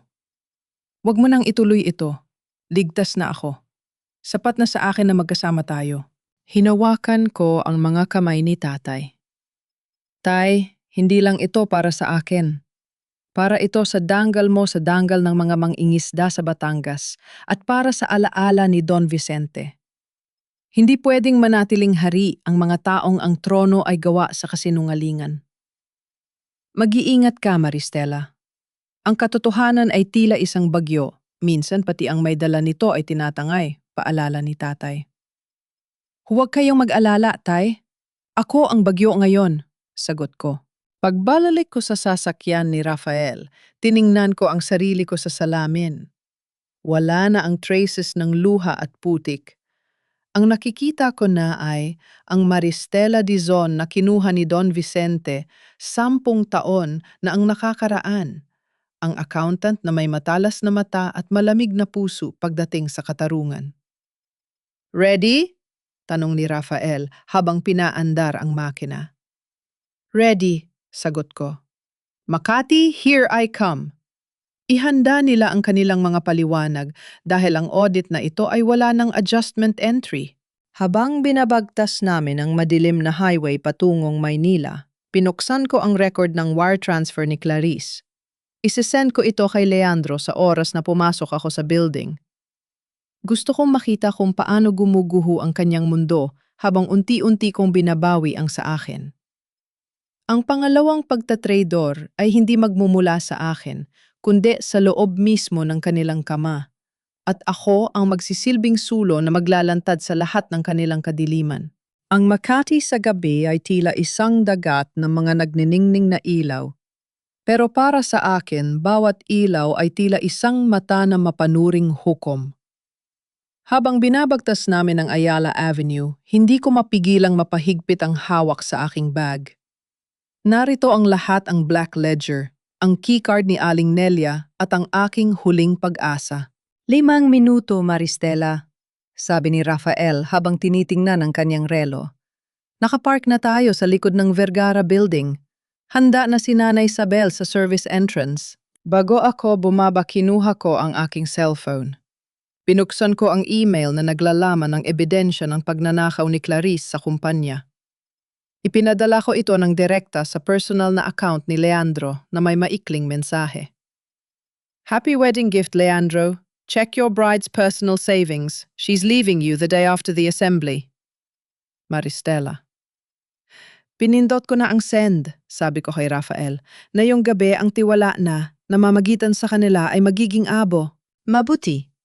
Habang nagkakagulo sila yan, ang pagkakataon nating makarating sa vault, sagot ni Rafael. Mag-ingat ka sa loob. Ang security codes ay binagona ni Beatrice kaninang hapon, pero ang service elevator ay kontrolado pa rin ng manual override ni Nanay Isabel. Bumaba ako sa sasakyan suot ang isang itim na hoodie para hindi makilala. Mabilis akong naglakad patungo sa loading dock ng building. Doon sa gitna ng mga delivery crates, nakita ko si Nanay Isabel. Baka sa kanyang mukha ang takot pero hindi siya natinag. Maristela, anak? Bulong niya sabay yakap sa akin. Diyos ko, buti at ligtas ka. Nagkakagulo sa taas. Naririnig ko ang sigawan ni Leandro at Clarice sa executive lounge. Salamat, Nay Isabel. Kailangan ko lang makarating sa 45th floor sa opisina ni Don Vicente, sabi ko. Dito bilis. May 10 minuto ka bago ang susunod na shift ng mga guards. Hila sa akin ni Nanay Isabel patungo sa service elevator. Pinindot niya ang isang lumang key combination. Mag-ingat ka, anak. Si Beatrice, tila baliw na siya sa galit. Huwag kang magpapahuli. Habang paakyat ang elevator, ramdam ko ang lamig ng aircon na tila humahaplos sa aking balat. Bawat palapag na nadadaanan ay tila isang taon ng buhay ko na ninakaw ng pamilyang ito. Pagdating sa 45th floor, bumukas ang pinto sa isang madilim na lobby. Mabilis akong naglakad patungo sa dulo ng hallway kung nasaan ang malaking double door ng opisina ni Don Vicente. Gamit ang keycard ni Aling Nelia, idinaiti ko ito sa scanner. Red light. Sabi na nga ba, binago na nila ang access, bulong ko. Pero naalala ko ang sinabi ni Aling Nelia, tanging ang CFO na may biometrics ang makakapasok. Sa ilalim ng card reader may isang maliit at lumang fingerprint scanner na halos hindi na ginagamit. Idiniin ko ang aking kananghin lalaki. 1 segundo, 2 segundo. Green light. Isang mahinang click ang narinig ko. Pumasok ako sa loob. Amoy lumang papel at tabako pa rin ang silidang amoy ni Don Vicente. Hindi ako nag-aksaya ng panahon. Lumapit ako sa likod ng malaking painting ng dagat sa Batangas. Doon nakatago ang private vault. Idiniin ko ang keycard at muling ginamit ang aking biometrics. Bumukas ang makapal na pinto ng vault. Sa loob, nakita ko ang ilang mga papeles at isang maliit na digital tablet na may naka-attach na sulat for Maristella's eyes only. Pinuksan ko ang tablet. Isang video statement ni Don Vicente ang lumitaw. Ang kanyang mukha sa video ay payat at maputla, mukhang ginawa ito ilang araw bago siya pumanaw. Maristela, simula ng boses ni Don Vicente sa video. Kung pinapanood mo ito, ibig sabihin ay wala na ako at ang kasamaan ni Beatrice ay tuluyan ng namayagpag. Patawad anak, kung iniwan ko sa balikat mo ang bigat na ito. Pero alam ko ang lihim nila. Hindi lang sugal ang problema ni Beatrice. Siya ang nag-utos na huwag ibigay ang aking mga gamot noong gabing inatake ako. Pinanood niya ako mamatay para makuha ang kumpanya. Napatakip ako ng bibig. Hindi lang magnanakaw si Beatrice. Siya ay isang mamamatay tao. Nasa ilalim ng tablet ang orihinal na share certificate na nakapangalan sa iyo, pagpapatuloy ni Don Vicente. Hindi mo kailangan ng pirma nila. Ang biometrics mo ay sapat na para i-activate ang ownership transfer sa ilalim ng salvage clause. Maristela, bawiin mo ang Vergara Group. Ibalik mo ito sa mga tao. Kinuha ko ang shares certificate. Sa wakas, ang katotohanan ay nasa kamay ko na. Pero bago ko pa maitala ang lahat, biglang bumukas ang ilaw sa buong opisina. Ang galing mo talagang pumasok sa mga lugar na hindi ka invited, Maristela. Isang boses na puno ng put ang narinig ko mula sa pinto. Lumingon ako. Nakatayo doon si Beatrice, may hawak na maliit na baril. Sa likuran niya ay si Leandro na hawak ang kanyang cellphone, malamang ay kababasa lang ng email ko tungkol kay Clarice. Ang kanyang muka ay wasak, puno ng galit at kalituan. Ibigay mo sa akin ang papel na yan. Utos ni Beatrice habang unti-unting lumalapit. Akala mo ba ay hahayaan kitang sirain ang lahat ng pinaghirapan ko? Ang matandang yon ay dapat lang mamatay dahil masyado siyang mahina. At ikaw? Ikaw ang susunod. Nanay, anong sinasabi mo? Gulat na tanong ni Leandro. Totoo ba? Totoo ba na hinayaan mong mamatay si Papa? Tumahimik ka, Leandro, ginawa ko yun para sa iyo. Para sa pamilyang ito. Sigaw ni Beatrice. At ngayon, ang babaeng ito ay kailangang mawala para matapos na ang lahat. Itinaas ni Beatrice ang baril at itinutok sa akin. Napasandal ako sa vault, mahigpit na hawak ang tablet at ang share certificate. Sige, Beatrice. Barilin mo ako. Hamon ko kahit na nang inginig ang buong pagkatao ko. Pero hindi mo alam, ang video na pinapanood ko ay naka-livestream na sa server ni Rafael. Sa bawat segundo na lumilipas, ang buong board of directors ay nakakapanood sa iyo. Ang pag-amin mo kanina, nakarecord na yon. Nanlaki ang mga mata ni Beatrice. Lumitingon siya sa camera, sa sulok ng silid na kanina ay patay. Pero ngayon ay may maliit na red light na kumukurap. Hayop ka, sigaw ni Beatrice. Bago pa siya makakalabit ng baril, narinig namin ang malakas na sirena ng pulis sa ibaba ng building at ang kalabog ng mga paa ng mga security na hindi nasakop ng kanyang kontrol. Leandro, gawin mo ang tama sa huling pagkakataon, sabi ko habang nakatingin sa aking asawa. Pumili ka. Ang nanay mong pumatay sa tatay mo o ang katarungan para sa kumpanyang minahali Don Vicente? Si Leandro ay tumingin sa kanyang ina pagkatapos ay sa akin. Ang kanyang kamay ay nanginginig. Biglang may narinig kaming putok. Pero hindi ito galing sa baril ni Beatrice. Ang pinto ng opisina ay sinira ng mga pulis kasama si Rafael. Ibaba ang baril, Doña Beatrice, sigaw ng mga pulis. Sa gitna ng kaguluhan, nakita ko si Clarice sa labas ng pinto, bitbit ang kanyang mga gamit, nagtatangkang tumakas habang nagkakagulo ang lahat. Pero hindi siya nakalayo. Hinarangan siya ng mga security na dala ang report ng audit na isined ko kanina. Nanghina si Beatrice at nabitawan ang baril. Napaluhod siya sa sahig, umiiyak ng walang tunog. Si Leandro naman ay napaupo sa silya ng kanyang ama, tila isang batang nawawala. Lumapit sa akin si Rafael at inalalayan ako. Nagawa natin, Maristela. Tapos na ang lahat. Tiningnan ko ang tablet na hawak ko. Nakita ko ang huling frame ng video ni Don Vicente, nakangiti siya, tila alam na magtatagumpay ang katarungan. Pero habang inilalabas si Beatriz na may posas, tumingin siya sa akin ng may huling lason sa kanyang mga mata. Akala mo ba'y panalo ka na, Maristela? Ang kumpanyang ito ay baon sa utang. Walang matitira sa iyo kundi isang pangalang walang laman. Hindi ako sumagot. Tumingin ako sa shares certificate.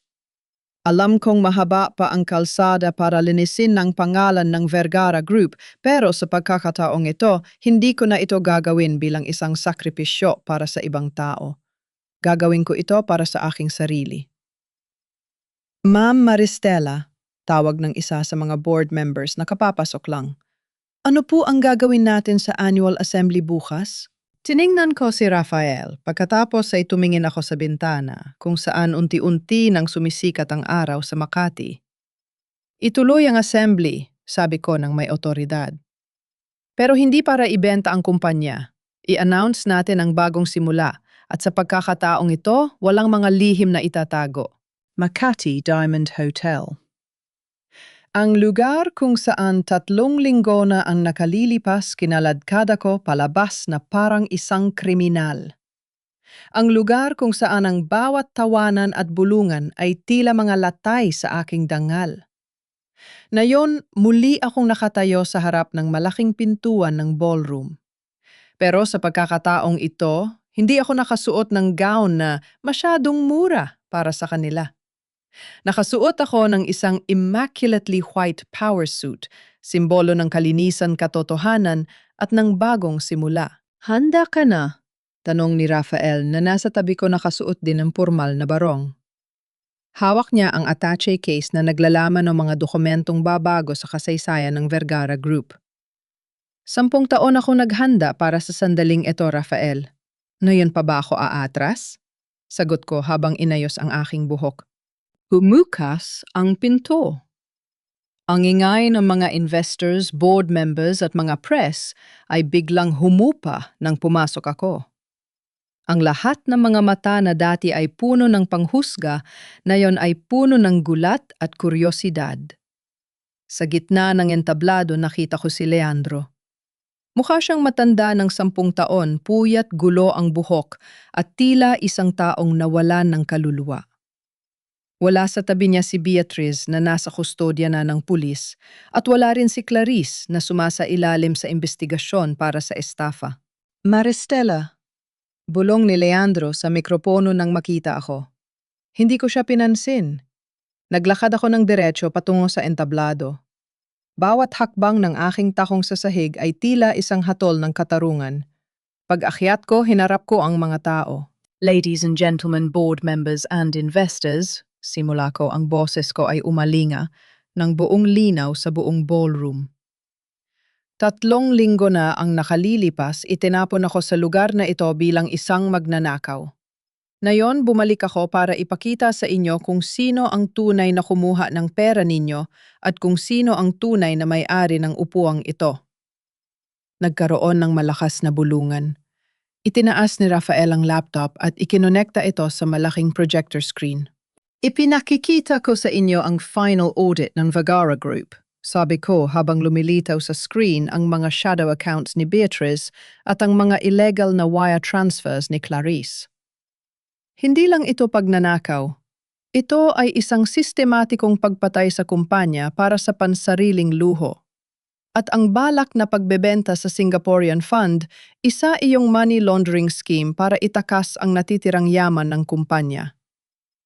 Nagsisinungaling siya, sigaw ng isang investor na kakampi ni Beatriz noon. Nagsisinungaling, di ko nang mapait. I-play ang video file 01. Lumitaw sa screen ang mukha ni Don Vicente. Ang kanyang huling pahayag ang pag-amin tungkol sa pagpapabaya ni Beatriz sa kanyang gamot at ang pag-activate ng salvage clause. Nakita ng buong mundo ang katotohanan mula sa bibig mismo ng tagapagtatag ng kumpanya. Natahimik ang buong ballroom. Maraming mga board members ang napayuko sa hiya. Ang mga press ay nagsimulang magkanya-kanyang kuha ng litrato at video. Base sa testamento ni Don Vicente at sa salvage clause na na-activate dahil sa napatunayang financial treason ni Beatrice at Leandro Vergara, ang 35% shares at ang voting control ng kumpanya ay otomatikong inililipat sa akin ang CFO na nagligtas sa kumpanya, pagpapatuloy ko. Inilabas ko ang share certificate at ipinakita sa lahat. Mula sa sandaling ito, ang anumang negosasyon sa Singaporean Fund ay kanselado. Lumapit sa akin si Leandro. Ang kanyang mga mata ay puno ng luha. Maristela, patawarin mo ako. Nabulag ako. Akala ko ginagawa ko ang tama para sa pamilya. Tiningnan ko siya ng diretso sa mga mata. Ang pamilya Leandro ay binuo sa katapata. Anindu sa mga kasinungalingang itinago sa ilalim ng mamahaling tela. 10 taon kitang binuo, pero 10 segundo mo lang akong sinira. Ngayon tapos na ang oras ng paghihi mo ng tawad. Oras na para harapin mo ang resulta ng iyong kahinaan. Anong gagawin mo sa amin? Tanong niya ng mahina. Hindi ko kayo kailangang parusahan, Leandro. Ang batas at ang sarili ninyong budi ang gagawa noon, sagot ko. Lumingon ako sa mga investors. Sa inyong lahat, alam kong baon sa utang ang kumpanya dahil sa ginawa ni Beatrice. Pero narito ako hindi para tumakas. Narito ako para ayusin ang lahat. Gagamitin ko ang aking sariling shares bilang collateral para sa muling pagbangon ng Vergara Group. Walang empleyadong matatang at walang utang na hindi mababayaran. Isang masigabong palakpakan ang pumuno sa ballroom.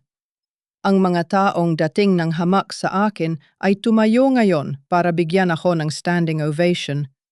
Pero hindi yon ang mahalaga sa akin. Ang mahalaga ay ang pakiramdam na sa wakas malaya na ako. Pagkatapos ng assembly, habang mililigpit namin ang aming mga gamit, lumapit sa akin si Rafael.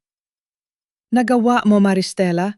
Ikat na ang bagong chairman ng board, Chairman Nitico. Masyadong mabigat na titulo, Rafael. Gusto ko lang tawagin ako Maristela Dizon, ang babaeng marunong mag-audit ng sarili niyang buhay. Habang lumalabas kami ng hotel, hindi na ako kinaladkad ng mga guard. Sa halip sila ang nagbukas ng pinto para sa akin. Pagbaba ko sa hagdan, nakita ko si Tatay Isko na naghihintay sa labas, nakasuot ng malinis na polo shirt. Anak, tawag ni Tatay. Niyakap ko siya ng mahigpit. Tay, tapos na po. Wala na po tayong utang na loob sa kanila. Tayo na po ang may-ari ng sarili nating tadhana.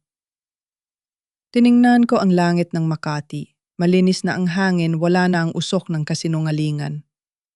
Mula sa malayo narinig ko ang busina ng mga sasakyan, tila isang kanta ng tagumpay.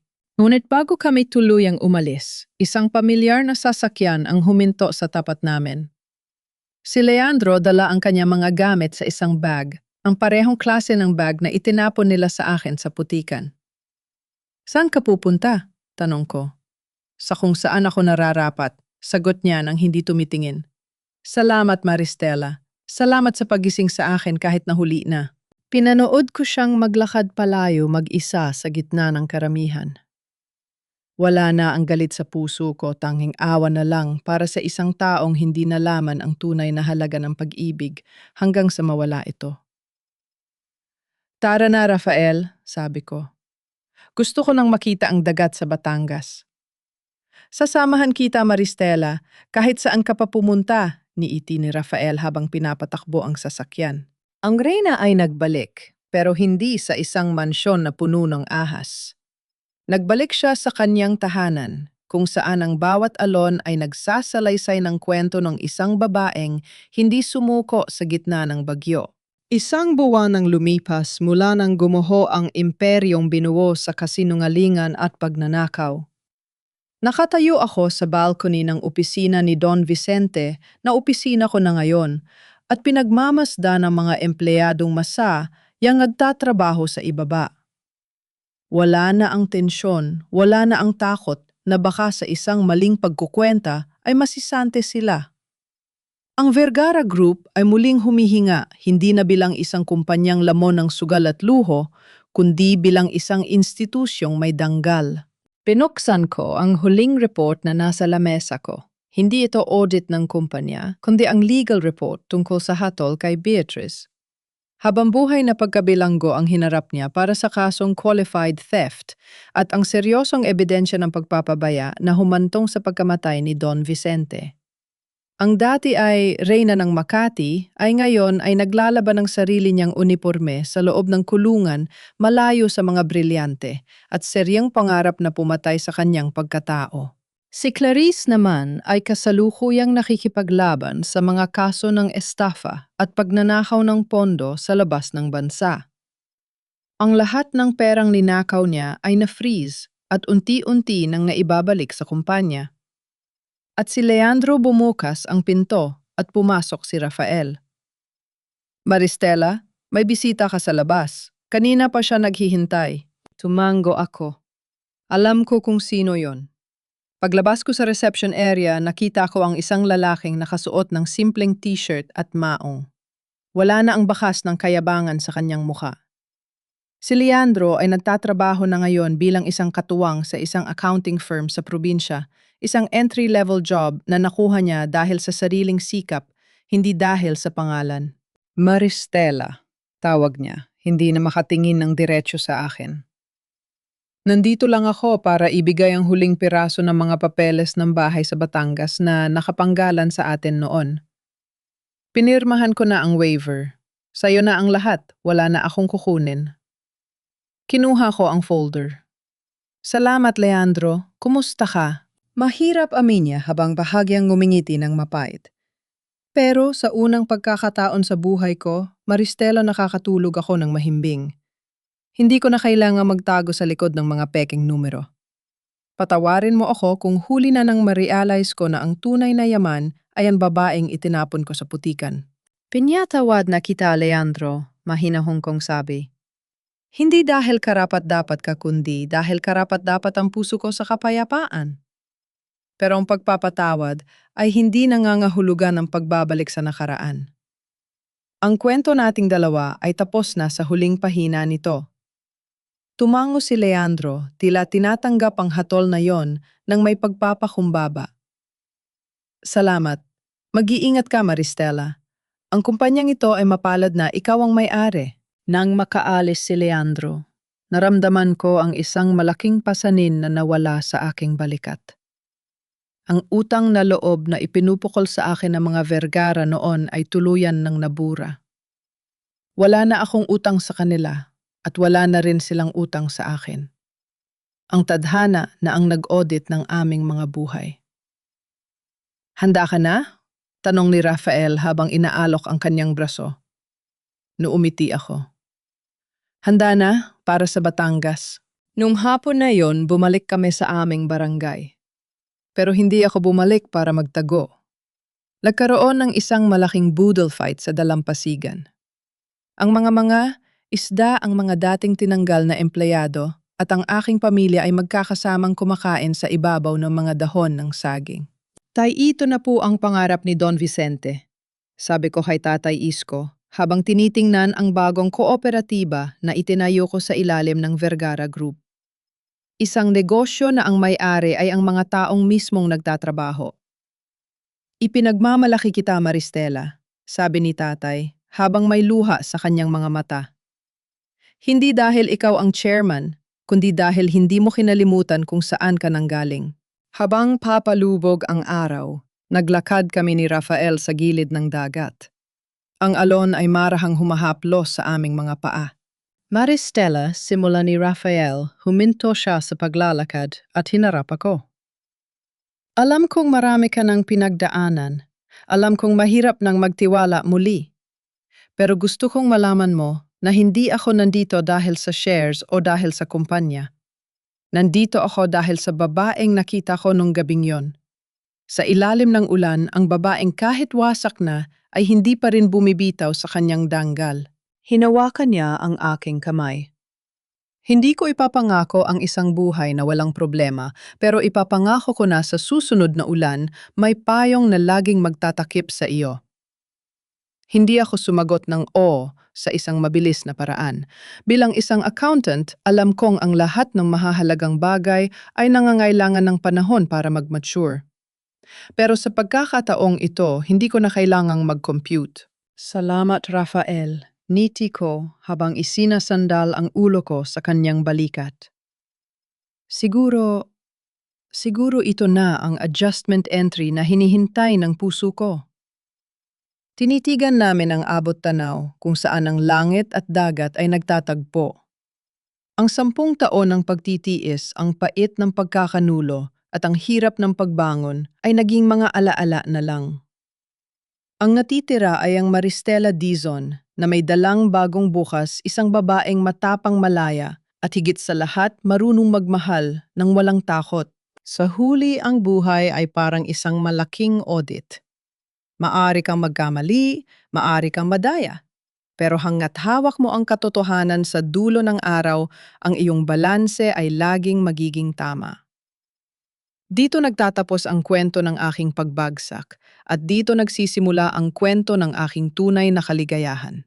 6 na buwan ang lumipas mula ng huling beses kong tinapakan ang sahig ng Makati Diamond Hotel nang may bigat sa puso. Ngayon nakatayo ako sa harap ng Vergara Dizon Community Center sa Batangas, isang gusaling gawa sa kawayan at modernong arkitektura na nagsisilbing paaralan at kooperatiba para sa mga anak ng mga mangingisda. Hindi ko na kailangang magsuot ng mamahaling white suit araw-araw.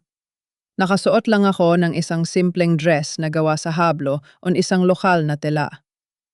Sa aking tabi, isang batang babae na nagngangalang Maya ang lumapit sa akin, hawak ang isang maliit na calculator. Mama Maristela, totoo po ba na ang mga numero ay pwedeng magkwento? Tanong niya nang may kuryosidad sa kanyang mga mata. Lumuhod ako para maging kapantay niya at ngumiti. Oo, Maya. Ang mga numero ay hindi lang tungkol sa pagkwenta ng pera. Sinasabi nito kung tayo ba ay naging tapat, kung tayo ba ay nakatulong, at kung sapat na ba ang ating nagawa para sa ating kapwa. Ang mahalaga, huwag mong hahayaan na ang mga numero ang magdikta ng halaga mo bilang tao. Tumakbo si Maya pabalik sa kanyang mga kaklase at naramdaman ko ang isang kamay na humawak sa aking balikat. Si Rafael. The board meeting just ended, via Zoom, balita niya. The investors are happy. The sustainable tourism project here in Batangas is now our highest earning sector. Sino ang mag-aakala na ang dating disaster ay magiging gold mine ng kumpanya? Hindi ito disaster, Rafael. Ito ay isang investment na kailangan lang ng tamang management at puso. Sagot ko habang tumatayo. Naglakad kami patungo sa dulo ng pier kung saan nakaparad ang isang bagong bangka na may pangalang Don Vicente. Iyon ang alay ko sa yumaong biyenan na naniwala sa akin higit pa sa sarili niyang kadugo. Narinig mo ba ang balita tungkol kay Leandro? Tanong ni Rafael. Sabi ni Nanay Sabel, naging volunteer accountant siya para sa isang NGO sa malalayong probinsya, sagot ko. Mukhang natagpuan na niya ang kanyang kapayapaan sa pagiging simple. Masaya ako para sa kanya. At si Beatrice? Nagpadala siya ng sulat nung nakaraang linggo mula sa correctional, buntong hininga ko. Hinihingi niya ang kapatawaran ko. Hindi ko pa siya sinasagot, pero sa loob ko wala na ang galit. Ang katahimikan ko ang aking regalo sa sarili ko. Hinarap ako ni Rafael, ang kanyang mga mata ay nagnaningning sa ilalim ng gintong liwanag ng papalubog nung araw.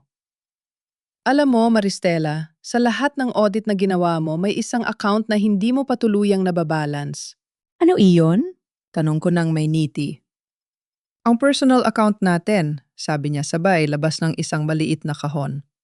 Binuksan niya ito at bumungad ang isang singsing, hindi ito gawa sa brilyante na kasing laki ng dati, kundi isang simpleng ginto na may nakaukit na disenyo ng alon.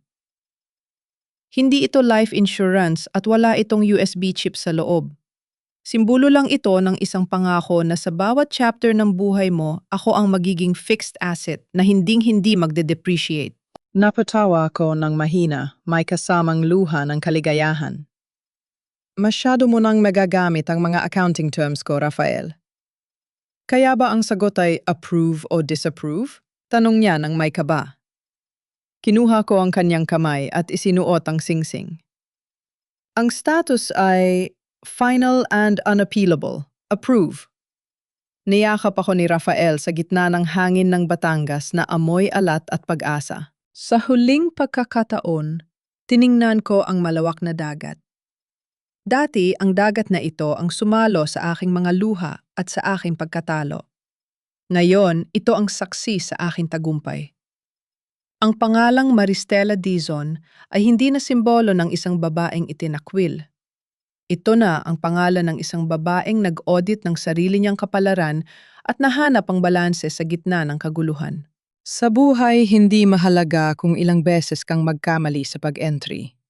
Ang mahalaga ay may lakas ka ng loob na burahin ang mali, itama ang records at magsimulang muli ng may malinis na budhi. Sapagkat sa dulo ng lahat ang katotohanan ng tanging credit na hinding-hindi mabubura ng kahit anong debit ng mundo.